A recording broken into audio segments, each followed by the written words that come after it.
Sonia Tesa, doble S, en 1982, Sonia era una niña de 13 años. ¿Naciste en Coronda, Sonia? Sí, nací en Coronda, pero es casi una circunstancia, podríamos decir fortuita, porque mis padres eran maestros rurales en el norte de la provincia, Sí. en un paraje que no tenía hospital. Entonces, cuando estuvo más o menos a término, mi madre se fue a la casa, a la casa de mis abuelos paternos para poder tener un hospital a mano y poder tenerme en esa época el parto ¿Pero tus domiciliario. abuelos estaban dónde? En Coronda. En Coronda. Claro. O sea que naciste en Coronda porque la vieja se trasladó a Coronda. Claro, Ahí con un está. solo objetivo, Sí. tenerme a mí. Muy bien. Lo bien que estuvo. ¿Y qué hiciste después en tu infancia? ¿Pasaste tu infancia ahí o ya hubo mudanza, fuiste a otro lado? Era muy pequeña cuando ya mi papá consiguió un traslado a Santa Fe, así que viví Santa Fe unos meses en Pérez y después en Santa Fe en distintas escuelas, porque mi papá era director de escuela. Entonces Ajá. viví en la escuela Se 1109, iba en la trasladando. 1111, Sí. en la 5 vivimos, en todas esas escuelas viví antes de venir a Rosario, que es donde yo ya, cuando empieza la Guerra de Malvinas, yo ya vivía en Rosario y ahí sí ya vivíamos en una casa sin escuela. ¿Alguna vez pensé en la particularidad de los hijos de las y los directores de escuela que se tenían que trasladar y esto de ir cambiando de compañerito todo el tiempo? Te daba una imagen distinta de la escuela. Yo me aferré. En la última mudanza que fue de Santa Fe a Rosario, Sí. yo me aferré a la escalera y lloraba y gritaba y decía, no Basta. me quiero ir. No, basta, claro. Basta. Sí. Qué bueno. Bueno, y después a los 13 años, según dice acá el dossier, no sé si te sorprende la guerra o no te sorprende por ahí, ¿no? Me sorprende porque no era una niña que leyera los diarios. En mi casa se escuchaban muchas noticias, pero la verdad es que a mí como adolescente que estaba yendo a la escuela secundaria, estaba Sí. en segundo año de la secundaria, me sorprende porque no me la esperaba, digamos. Sí. Estaba en primer año de la secundaria. Y bueno, lo que sí es una conmoción muy grande y además en mi familia había una mirada muy crítica de la dictadura militar. Ah, claro. Entonces había como unos sentimientos encontrados entre la cuestión Claro. de lo patriótico, pero Sí. Galtieri hablando en una plaza llena de gente. Ajá. Todo eso era como tema de conversación en mi casa desde una mirada crítica, no había Claro, un claro. fervor. Y ahora a 40 años de distancia, ¿cómo ves ese pensamiento? ¿Cómo ves esa conjunción de argentinos aplaudiendo a Galtieri en la plaza? ¿Cómo nos ves? Porque yo no estaba, pero sí estábamos. Y a mí me cuesta mucho, yo lo veo como quizás el último gran desastre del terrorismo de Estado y la dictadura cívico-militar. No tengo ninguna mirada romántica sobre lo que es la recuperación de las islas en ese contexto político. O sea, sí creo, estoy convencida de que es algo que nuestra sociedad está apropiado ahora de la reivindicación de que las Malvinas son argentinas, pero yo no tengo ninguna mirada romántica de esa guerra, que la veo como algo instrumental de la dictadura para recuperar algo que pensaban, o sea, con un error de cálculo también, ¿no? Y después de escuchar relatos, siempre me acuerdo del relato de Julio Mas, de que lo estaquearon, porque fue a buscar comida, porque estaban muertos de hambre, de todo el maltrato que sufrieron distintos. Yo siempre me acuerdo de Julio, pero he escuchado a muchos excombatientes. Lo siento como una expresión más del terrorismo de Estado. O sea, yo a lo que ocurrió en la recuperación efímera de Malvinas no lo miro con ningún romanticismo. Sí, el heroísmo de los soldados que fueron con poca instrucción, sí, hay una diferencia entre esos soldados que llegaron y quisieron pelear por la patria, cuando todavía para mí, cuando los escucho, siento mucha emoción, pero creo que fue una estrategia de la dictadura que tomó una bandera muy preciada para el pueblo argentino y hizo un desastre. Y el pueblo argentino entró en el engaño ese, pero entró ¿por qué? Por ingenuidad, por los medios de comunicación, por los Gómez Fuentes. ¿Por qué entró el pueblo argentino? Y yo siempre pienso que estas cuestiones son un poco complejas y me parece que... es una manera de no contestar. No, pero sí lo que yo pienso, que no soy una estudiosa, ¿no? Sí. Los medios generalmente pueden influir, pero yo nunca encuentro en los medios la respuesta a todo, digamos. Hay una influencia, sí, la hubo sin ninguna duda. No es lo mismo escuchar todos los días vamos ganando, vamos a recuperar, que otra cosa.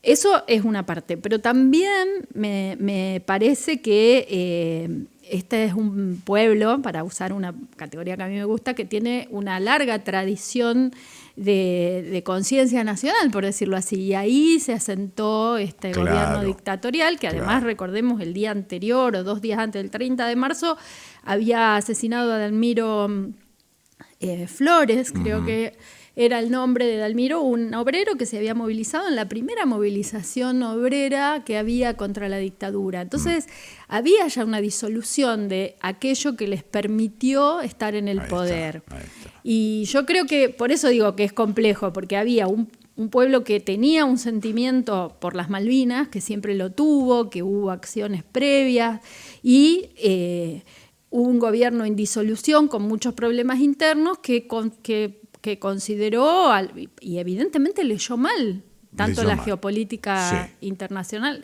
pero en el medio ganó tiempo, ganó como 3 meses. Y además, otra cosa que para mí es espeluznante, mirá la palabra que estoy usando, es el maltrato que hubo por los soldados posteriormente. Que los trajeron escondidos.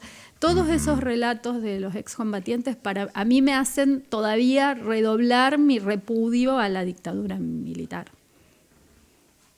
Pero no te metes mucho con el pueblo, con la gente, conmigo, con el cuerpo social, ¿no? Como que no tenemos mucha responsabilidad, en definitiva. Dice, en los olvidos, por ejemplo, ¿quién orquestó esos olvidos, esos ocultamientos? Yo creo que sí, siempre tenemos responsabilidades, porque sin dudas que hay responsabilidades colectivas, pero también pienso que es... yo soy feminista, vos lo sabés. Sí.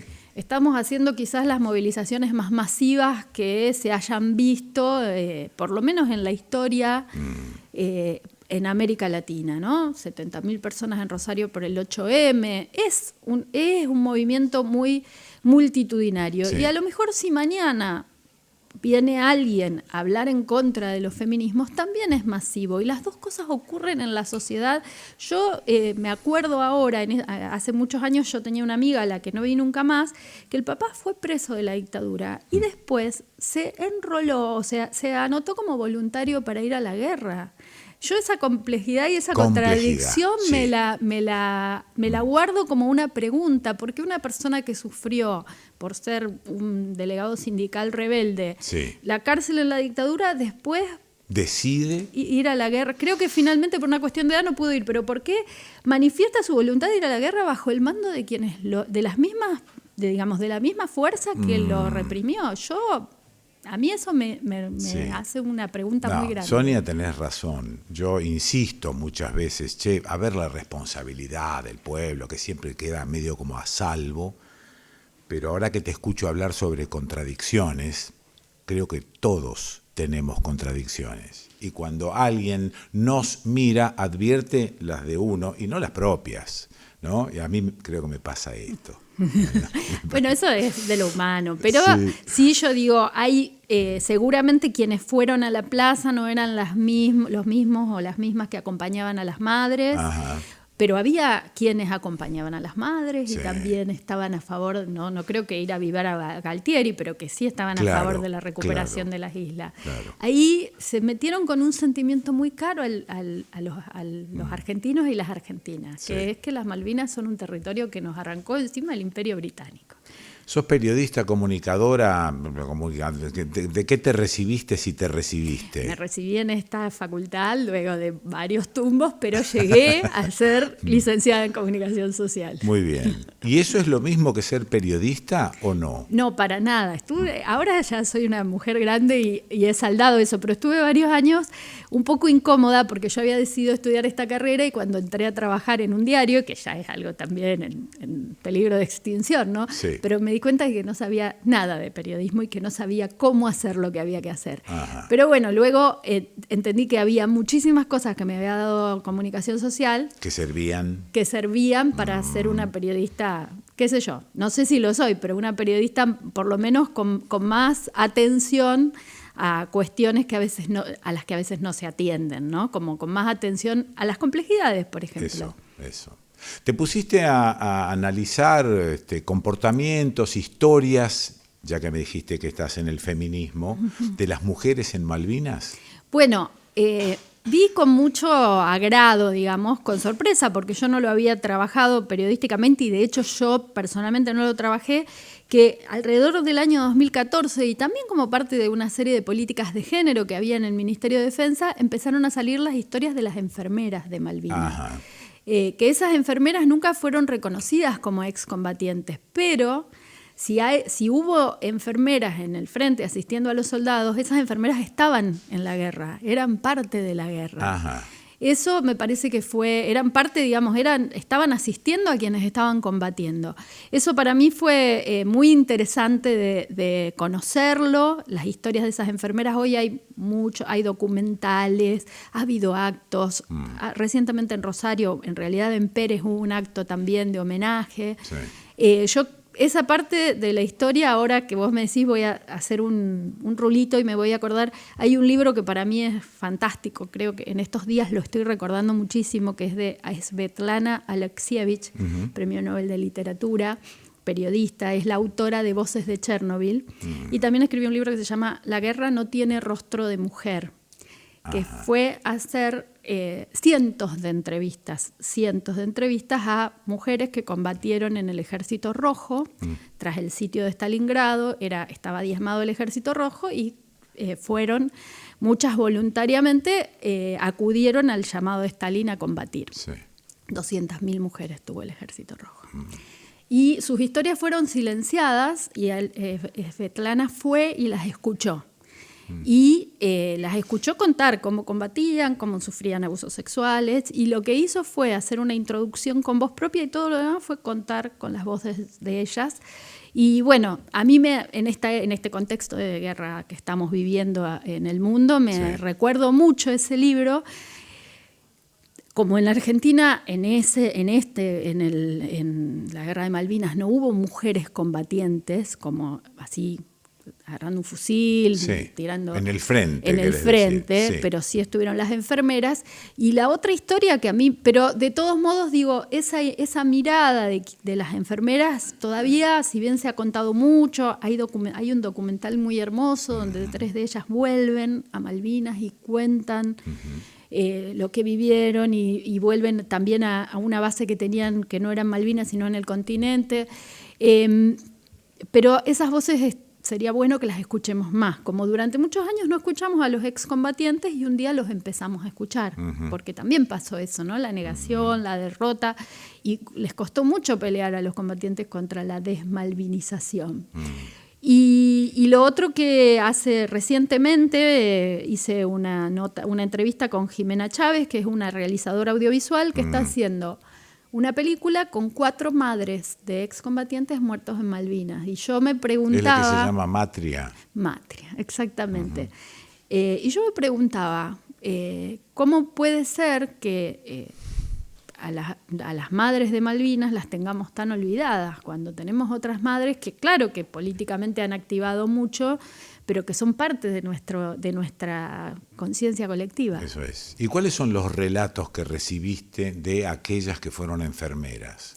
Yo me quedé pensando en que cómo es posible que no se considere combatiente a una persona que, por ejemplo, está en logística es combatiente igual. O a una persona que no fue a las islas y estuvo en continente, pero, no sé, recargando cartuchos, qué sé yo. ¿No? Bueno, todo eso es algo que me parece que es parte del proceso de recuperar, porque hay algo más. Yo no entrevisté personalmente, creo que nunca, a una enfermera. He visto, porque creo que una vez en radio entrevisté a una enfermera, pero nunca hice una entrevista así, cara a cara. Si lo hice, la entrevista que hice por radio fue telefónica. Y el relato es un relato de primero de mucha disposición al otro, porque si hay algo que tienen las enfermeras es esta disposición al otro, ¿no? Sí. Y de mucha desesperación también, porque bueno, el recibir a alguien herido, la falta de medios. Pero yo si vos me gustaría decir esto, que es que yo veo que poder escuchar esas voces es parte de todo lo que, o sea, también la dictadura tuvo una estrategia en opacar los horrores de esa guerra. Eso es. Porque conocer los horrores de esa guerra era conocer cómo... hay muchísimas películas ahora, ¿no? Pienso en Iluminado por el Fuego. Hay muchísimas películas, pero conocer los horrores de esa guerra era conocer también cómo ese autoritarismo, esa forma brutal de manejo del poder que tenían con toda la sociedad, que era una sociedad que tenía ahí una... el terror que genera el terrorismo de Estado nos afectó a todos y había una negación, por supuesto, había muchísimas cuestiones, pero esa forma brutal también era una forma brutal con los soldados a los que maltrataron de todas las maneras posibles. Claro, y el pensamiento, digamos, es casi automático. Si maltrataban a los soldados, no me imagino a las soldadas.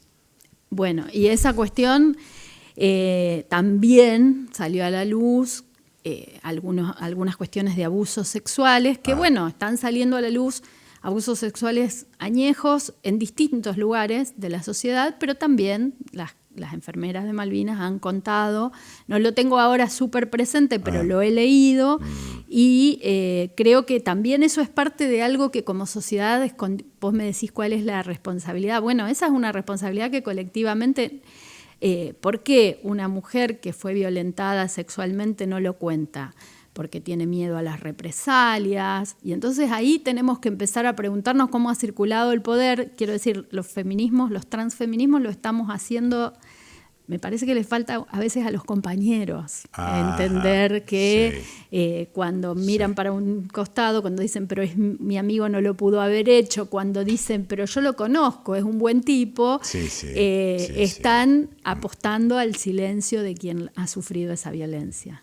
Silencio que es de alguna manera emulado por los medios hegemónicos o como los llamamos. Medios hegemónicos, o sea... Los medios hegemónicos están siempre para profundizar determinadas formas de circulación del poder en la sociedad. Eso no le vamos a pedir a los medios hegemónicos que sean otra cosa. Avanzan los feminismos y los medios hegemónicos llevan a una Viviana Canosa, que es una mujer que para lo único que está en los medios es para tener la visión más conservadora posible de la sociedad. Claro. Entonces, los medios hegemónicos son parte de un poder concentrado con el que nosotras, yo cuando digo nosotras me pienso parte de un colectivo feminista, ¿no? Eso. Queremos transformar. Y yo, por ahí digo, ¿y qué tiene que ver esto con Malvinas? Tiene muchísimo para mí que ver, pero no quiero hacer extrapolaciones, pero tiene mucho que ver, porque si transformamos la sociedad, yo confío en que también las guerras van a tener menos sentido. Gracias, Sonia. Muy amable. Gracias a vos.